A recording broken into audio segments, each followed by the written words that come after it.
নতুন শত্রু বানাতে ইসরায়েলি প্রধানমন্ত্রী বেনিয়ামিন নেতানিয়াহুর জুরি নেই। ইব্রাহিম রাইসির মৃত্যুর পর মধ্যপ্রাচ্যে আর কোনো রাষ্ট্রনায়কই নেই যিনি নেতানিয়াহুকে চ্যালেঞ্জ করতে পারবেন, আর তাই এবার নতুন এক টার্গেট খুঁজে পেয়েছেন নেতানিয়াহু।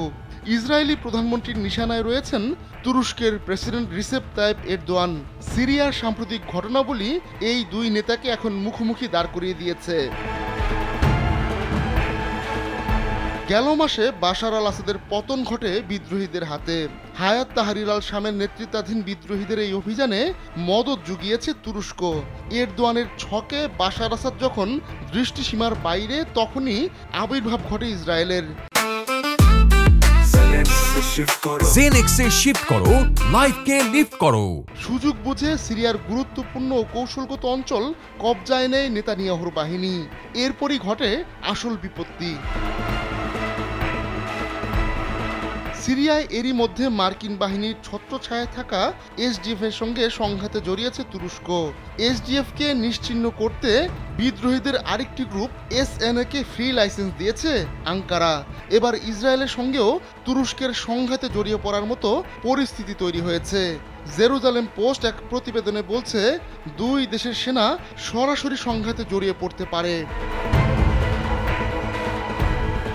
ইসরায়েলের সঙ্গে সীমান্তবর্তী সিরিয়ায় নিজের আধিপত্য আরও জোরালো করতে চাইছে তুরস্ক। এরই মধ্যে আঙ্কারা সিরিয়ায় নিজের সফট পাওয়ার দেখিয়েছে, কিন্তু ভূ রাজনীতির মারপ্যাচে আরেকটি সমীকরণ চলছে পেছন থেকে। এরদোয়ানের চক্ষুশূল কুর্দিরা, কিন্তু নেতানিয়াহু চাইছেন তাদের মসিহ হতে।